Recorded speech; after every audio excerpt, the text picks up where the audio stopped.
Halo semuanya, selamat datang di sesi bedah materi kita kali ini.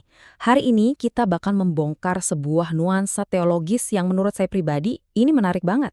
Kita ambil pembahasannya langsung dari materi Halakoh Umum Islam Kafah. Di sini kita bakal memposisikan diri layaknya seorang detektif teks. Kita akan membedah sebuah janji yang sangat populer dan melihat gimana para ulama tuh menggunakan metodologi yang super spesifik buat memahami kedalaman maknanya. Jadi kalau Anda suka dengan logika, struktur hukum, dan analisis yang mendalam, Anda pasti bakal suka ulasan kita kali ini. Kita mulai dari bagian pertama, janji pengampunan di bulan Ramadan. Buat umat muslim, bulan Ramadan itu kan bukan cuma sekedar menahan lapar dan haus ya. Ini benar-benar momen riset spiritual yang masif banget. Nah, teks sumber kita ini dibuka dengan sebuah hadis yang sangat kuat dan membawa harapan besar.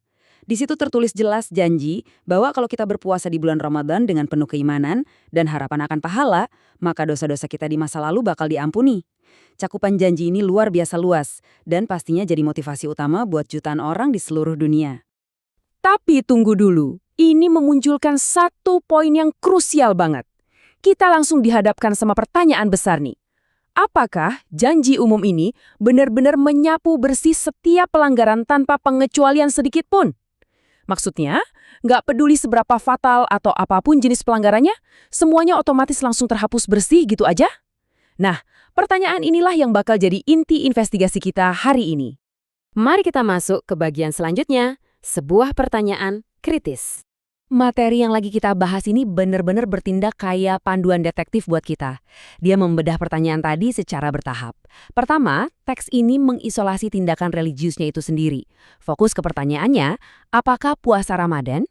Di sini kita diminta untuk benar-benar memusatkan perhatian pada satu ibadah yang sangat spesifik ini. Terus teksnya mulai mempertanyakan kekuatan asli dari tindakan tersebut. Dapat menghapus. Kita lagi menganalisis mekanismenya nih. Apakah ibadah puasa ini bertindak kayak semacam penghapus raksasa yang bisa menyapu bersih seluruh rekam jejak kehidupan seseorang? Dan ini dia yang secara brilian mengilustrasikan inti masalah kita. Kata absolut, semua. Ingat, ini bukan tentang menghapus beberapa atau menghapus sebagian besar dosa. Teks ini secara khusus menguji batas maksimal dari kata semua ini. Disinilah letak ketegangan teologisnya.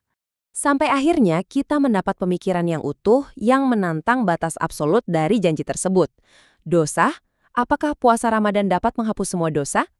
Kalimatnya kedengeran sederhana banget kan? Tapi percayalah, menuntut metodologi yang sangat ketat untuk bisa dijawab dengan tepat. Daripada ngebiarin kita cuma nebak-nebak, teks ini langsung ngajak kita buat masuk ke proses investigasinya. Marilah kita mengkajinya secara lebih dalam. Ini tuh semacam ajakan buat kita supaya gak gampang puas sama pemahaman di permukaan aja. Tapi kita harus membedahnya pakai kerangka kerja analitis yang emang udah mapan. Yuk kita telusuri. Dan ini membawa kita ke bagian selanjutnya. Memahami kaidah usul fikih. Buat nemuin jawabannya, materi ini memperkenalkan kita pada metodologi jurisprudensi Islam yang biasa disebut usul fikih. Teks ini menetapkan satu aturan main pembuktian yang bunyinya, dalil yang umum tetap berada pada keumumannya selama tidak ada dalil yang menghususkannya.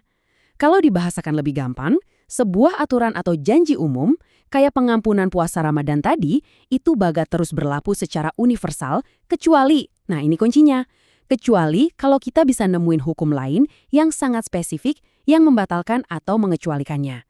Masuk akal ya? Sekarang, mari kita terapkan prinsip tadi untuk mengungkap dosa kedua.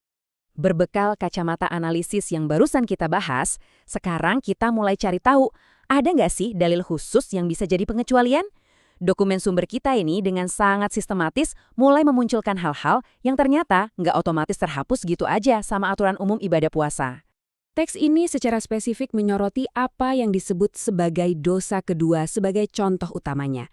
Ini jadi sinyal kuat kalau ada klasifikasi pelanggaran tertentu yang punya bobot dan konsekuensi hukum yang menuntut investigasinya sendiri. Intinya, ini bukan pelanggaran ringan sehari-hari yang biasa kita lakukan. Lalu, bagaimana kita membuktikannya? Kita lihat di pengecualian melalui dalil khusus. Untuk ngebuktiin kalau dosa kedua ini emang sebuah pengecualian, teks sumber kita menerapkan aturan jurisprudensi tadi dengan ngeluarin dalil-dalil khusus. Materi ini mengutip surat At-Taubah ayat 29. Berdasarkan analisis di teks ini, ayat tersebut menguraikan hukum tentang tata negara, khususnya soal pembayaran jizyah, yang sangat spesifik, di mana konsekuensinya itu nggak bisa begitu aja diabaikan atau digugurkan cuma lewat ibadah personal. Nggak berhenti di situ, teks ini juga ngutip ayat lain dari surat yang sama. Ayat ini secara spesifik menjabarkan hukuman buat orang yang gagal berangkat ke medan perang pas diinstruksikan. Sumber ini memakainya buat nunjukin kalau ada sebuah hukum spesifik yang ngebawa sanksi tertulis yang tegas dan nggak bisa dihindari. Sanksinya jelas banget tertulis di situ. Jadi, poin krusialnya di sini adalah materi ini minta kita buat naruh dua hal di atas timbangan. Di satu sisi, kita pegang janji umum tentang pengampunan lewat puasa.